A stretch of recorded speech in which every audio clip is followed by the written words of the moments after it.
Постріл!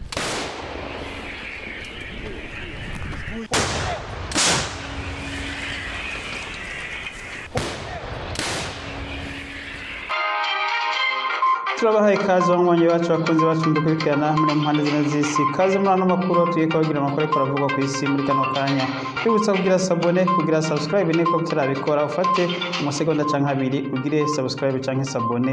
wibuka kugira na comment ndetse na like kaze muri ano makuru. Amakuru yacu rero nkuko twe tubabwiye tugiye kuyahera muri Amerika rero haraye habaye igitero gikomeye cyane cyahitanye ubuzima nibura bw'abantu 11 igitero kikaba cabaye kuri supermarché canke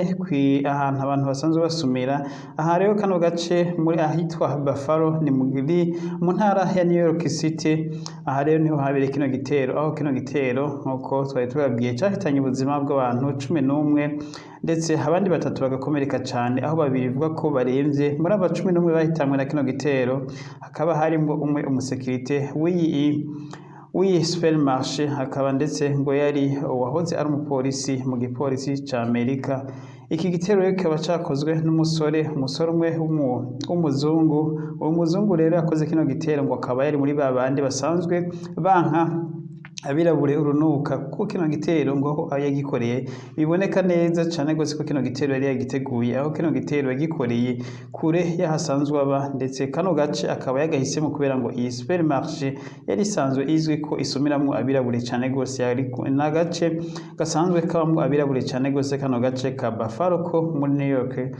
Aka gace rero niko karaye kagizwe ko kino gitero twibutse ko kino gitero ngo nibura muri no mwaka w'ibihumbi 2022 kigize igitero c'amajana 200 kibaye muri Amerika. Bino bitero kenshi cyane gose bikaba bikunze gukorwa birondera kwica abirabure bikaba bikorwa n'abazungu basanzwe bafise amahame canke imyumvire yo kwanka abirabure muri rusange muri Amerika. Rero bikaba biboneka ko kuhaba urumwirabure bigoye cyane gose kurusha kuba handi hantu kwisi kuko bano bazungu nka abirabure ni benshi cyane gose bafise amagroupe menshi cyane gose amagroupe yabo rero ibyo ategura igihe cyose kuba ari ukuntu yo kwica abirabure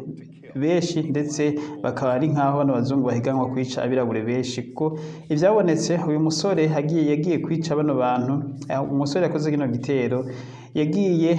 neza yabiteguye neza yagiye yambaye bulletproof yambara inkofero yo kwikingira amasasi uko yariteze kurasana n'igipolisi canke n'abasirikare maze yongera afata na kamera ashira kuri helmet canke kuntuze ya ku nkofero yambaye mukingira amasasi. Ibi rero ivyo yakoze byose yabishutinze yarasabana abantu ariko ari live ariko ararecordinga kuri social media ziwe nakubwo bamukurikirana kuri social media ziwe bagumye babona ivyo yariko arakora muri mwanya igihe yariko ararasa bano bantu. Uyu musore ariko ararasa bano bantu yaramenyesheje kuri social media ko agomba kwica nibura abirabure ashoboye igitigiri cyose yoshobora gikomeye. Ibi rero urumva ko aho abantu bose yishe muri kino gitero yishe abirabure ntigeze arasa n'umwe mu abazungu bakomeretse n'abahitanwe n'amasasi ariko atero yashatse kurasa abari abantu 11 bose yishe n'abirabure n'abasanzwe bafite aho bahuriye no kuba abirabure. Ibitero kino gitero kiba cyamirijwe muri Amerika hose yohereye ku mukuru w'inama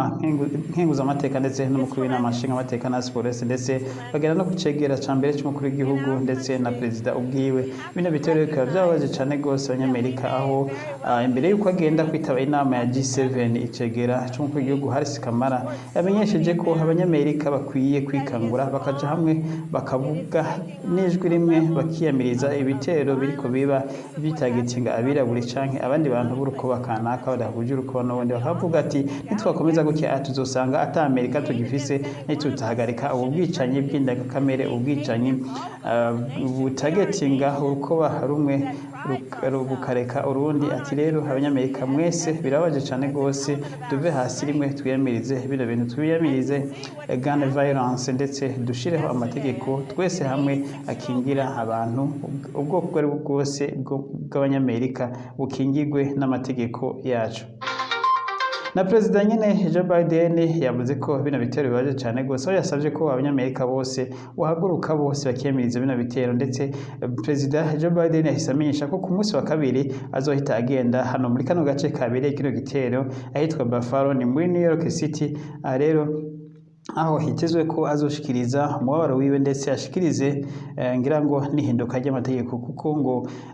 amategeko y'uno munsi muri Amerika biroshe gutunga inkoho cyane gose kurusha ahandi hantu hose. Rero ibi bikaba ivyo bituma bano bantu bica abantu baronka inkoho vyoroshe cyane gose. Inkoho rero yishe bano bantu uno munsi umuhungu yakoresheje, umuhungu yaheruka ngo kugraduatinga akiri na muto cyane ari mu myaka hafi 20 canke 22 yitwa Bushmaster M15 bullet rifle niyo twabonye mu makuru twagerageje kurondera. Iyi nkore yitwa Bushmaster ni inkore ikomeye cyane gose ndetse nkuko biboneka byabonetse ngo yarafise amantuze ya amamagaze menshi arimo amasasi menshi cyane gose nk'umuntu nyene yiteguye agiye ku rugamba, agiye kurasa nyene mu rugamba. Ariko murumva ko urugamba we yaragiye ngo rwo kurasa abantu badafise inkoho. Ibiro birababaje, turahojeje abanyamerika babuze ababo na cyane cyane ku minote y'abirabure muri Buffalo babuze ababo. Ntawuzi ko nkumbure hatuba harimwo umurundi canke uwundi avuka muri kano gace kiwacu. Imana rero ibakire, turabahojeje ntamvura idahita. Tukiri rero kuri aya makuru nyene havuga yicwa ry'abantu muri Amerika ngo twatangiye tubabwira ngo nibura uyu mwaka ivyegeranyo vyerekanwa n'ibinyamakuru vyigenga vyerekana ko nibura ibice 200 muri umwaka ahantu 200 hamaze kuraswa, kandi henshi muri bice ahantu 200 hose harashwe muri umwaka batagetinga abantu bafise urukoba rwirabura, abantu bava muri Afrika canke bava ahandi mu tundi duce ariko birabura. Ibi rero ngo bikaba vyarongerekanye cyane gose umwaka kuko umwaka uheze vyaragenetse ntivyashitse kuri kino gihe. Ngo rero abanyamerika n'ivyegeranyo bikorwa vyakozwe kuri inkuru babaza abantu ngo uko leta yoba ariyo iriko irayishiramwe intege nke mu gukumira bino bitero. Ngo 61% bemeza ko leta ariyo atakiri kwirakora, ngo mu gihe 40% ko bemeza ko hari local government acanke ayo bita leta yegereye abanyagihugu ko ariyo ataco ariko arakora. Ibi rero ngo benshi kandi bakaba basaba ko leta yohindura 70% basaba ko leta yohindura amategeko agenga ivy'inkoho, mu gihe 35% babihakana aho bavuga ko amategeko y'inkoho agenga inkoho muri kino gihe atariyo atuma ibi biba. Ariko bumva ko abasaba ko amategeko agenga inkoho yohinduka ngo ni bice 70%. Tuvere kuri ubwicanyi babaje bwo muri Amerika twongera tuvuga ati abanyamerika mwihangane dusimbire mu Burusiya. Mu Burusiya rero Uburusiya burabandanya intambara muri Ukraine, intambara iriko ibera no mu gace ka Donbas region aho igisirikare ca Ukraine kiriko kiragerageza uko gishoboye kose kugira ngo kirabe ko cogaruza uduce twishi Uburusiya bumaze gufata muri aka gace ka Donbas region. Imigwano irakomeye cyane gose kuva ku munsi w'ejo no munsi, imigwano ikomeye yumvikanye mu duce twa Donbas region mu gihe abasirikare b'Uburusiya bariko barava muri Kharkiv bagaruka muri kano gace ka Donbas region kugira ngo bafashanye na bagenzi babo. Igisirikare ca Ukraine camenyesheje ko muri Donbas region abasirikare bose b'Urusiya bamaze kuvayo, maze bakaba ngo bariko berekeza muri kano gace ka Donbas region, aho bivugwa ko agace ka Donbas region ubunako gasa na kari mu muriro udashiraho, amasasi menshi cyane aguma havugira, amabombe menshi aguma atibuka, ndetse ngo igice ca Mariupol mu igice ca Azovstal nuclear power plant mu ntara ya Mariupol arico kigeramiwe cyane gose n'amasasi menshi, aho kino gice gishobora kuzozimangwa burundu. Iki ni cya gice cari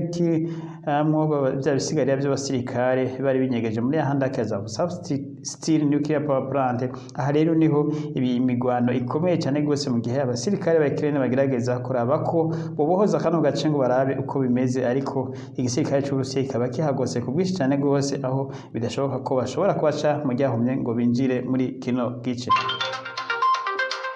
Tukivuganye n'amakuru hajanye Uburusiya bwari bwagabishije igihugu ca Finland ko kitoyirahira ngo gisabe kwinjira mu muryango wa NATO, ariko rero inyuma yo ku munsi w'ejo ku wa gatandatu ku mugoroba perezida wa Finland yaravuganye na perezida Vladimir Putin umwanya munini kuri telefone, ndetse ikiyago camaze ngo isaha irenga, ariko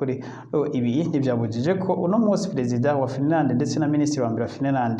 bemeza ku cese babwira abanyafinland ko bagiye kwinjira muri NATO vuba vyanka bikunda ko, gusa ngo ico basaba nuko NATO ibanza kwemera igihe bagiye gutangura processus ko NATO igiye kubakingira umutekano maze batangure processus, mu gihe bivugwa ko kwinjira kuba umunyamuryango wa NATO bishobora gutwara umwaka canke umwaka urenga, ariko rero nkuko vyavuzwe n'umuvugizi wa NATO n'umukuru wa NATO yavuze ko Finland ishobora koroherezwa n'ingoga aho umwaka udashobora ngo gushika ngo kubera ngo insécurité iri mu gace Finland isanzwe iherereyemo.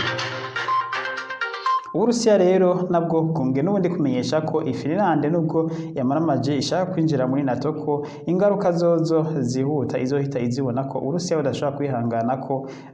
NATO igera mu marembo yayo, ngo rero Finland ibe iritegura ku ngaruka zikomeye zizohita zishikira mu gihe yomara kwinjira muri NATO. Twibutsa ko n'igihugu ca Sweden naco kiriko kirateganya muri indwi guhindura amategeko gicishije mu bwirizwa shingiro kugira ngo naco amategeko yacu acemerere gusaba kwinjira mu muryango wa NATO, kuko ngo amategeko ya Sweden adasanzwe yemerera Sweden ubu ukomeze kwinjira muri uwo muryango wa NATO. Igihugu ca Sweden naco Urusiya bukaba bwarakigabishije. Bino bihugu rero bibiri vyose nko twibuze Sweden na Finland ni ibihugu neza neza bihana urubibe, ushobora kwambuka uvuye mu Rusiya ukinjira muri kimwe muri ibi atana handi na hamwe urinze guca. Ibi rero ngo Urusiya bukabibona ko ari kimenyetso ntamusiga ko NATO irondera Uburusiya, ngo Urusiya rero bukaba budashobora kwihanganira bino ibi. Abasesanguzi baraba ibintu n'ibindi hirya no hino bashobora gutuma intambara ya gatatu y'isi yaduka, ngo mu gihe Uburusiya bwotera bino bihugu vyose mu gihe vyaba binjiye muri NATO nayo igakiza gutabara, ngo bishobora gutuma rero akaga kaduka kw'isi, intambara ya gatatu kw'isi tukaba tuyishitsemo. Ariko tukivuga nyene amakuru ajanye n'Uburusiya twari bamenyesheje ku wa gatanu ku mugoroba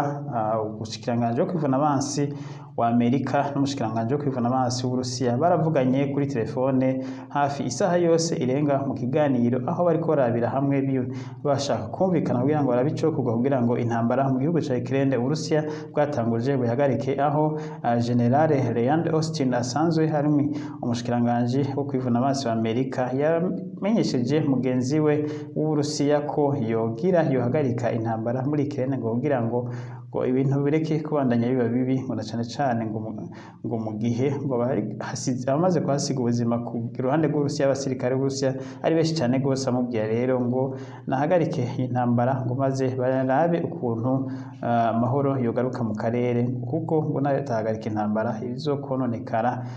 bizoba byinshi cyane kurusha uko bari bavyiteze. Ibi rero n'ivyavuzwe n'umuvugizi wa Leta Zunze Ubumwe za Amerika avuga ivyo Lloyd Austin umushikiranganje wo kwivuna abansi wa Amerika yabwiye mugenzi we w'Uburusiya mu kiganiro bagiranye, ariko rero bikaba vyarangiye Uburusiya buterekanye intérêt canke sinye n'imwe yo guhagarika iyi ntambara bumaze mu hafi amezi 3 butanguje mu gihugu ca Ukraine. Turangirize amakuru ku makuru avugwa muri Korea ya Ruguru. Muri Korea ya Ruguru rero ku nshuro ya mbere bazamenyesheje ko ikiza ca COVID-19 cashitse, ndetse ngo kimaze guhitana abantu bashika 7, abantu bashika 35,000 nabo bakaba bamaze kwandura, n'abandi 16,000 baremvye cyane ndetse bugaraniwe mu mazu yabo. Uno musi ku nshuro ya mbere Perezida Kim Jong-un yabonetse yambaye maske mu nama yagiranye n'abashikiranganje biwe. Ibi rero bikaba vyabaye ku nshuro ya mbere aho kuva COVID yagatangura uyu Perezida Kim Jong-un ntigeze yambara maske n'umunsi n'umwe, ndetse ikaba COVID isa naho itemewe muri kino gihugu ca Korea ya Ruguru. N'ubu rero nubwo ari COVID ntabwo batangaje ko ari COVID, mu binyamakuru vyabo bavuga ko ngo ni ibicurane canke ngo grippe ikaze cane gose ngo yatewe muri kino gihugu. Ngo abantu mu matangazo ya guverinema imenyesha ko grippe ikaze cane gose yose yateye muri kino gihugu rero ngo abantu bagomba kwirinda ngo bakoresheje uburyo bwose leta izo zirababwira urumva ntabwo n'ubu batangaje ko ari covid kuko ngo ntibemera ko igihugu cyabo kirimo covid ariko rero abashikiranganje ba Kim Jong Un na Kim Jong Un no munsi babonetse bambaye maske mu nama bagize. Aha rero niho turangije hano makuru twibutsa ko inshamake y'amakuru twabateguriye muri Amerika nuko habaye ubwicanyi bw'indengakamere aho bwahitanye abantu 11 ubwicanyi bukaba bwagizwe n'umuzungu ari muri bamwe bafise amatwara akaze cyane yanka uruhu rw'abirabure akaba yabishe yabiteguye aho bivuga ko yagenze n'imodoka rugendo rungana n'isaha yose ava aho asanzwe aba maze akabona gushika hano muri kano gace ka Buffalo New York muri supermarché isanzwe izwe ko igwiremwo abirabure maze abahita atangura kurasa arasa umwe wese abonye ari umwirabure gushikaho igipolisi cagiye gutabara amaze kwica abantu 11 abandi batatu bakomeretse bikomeye cyane.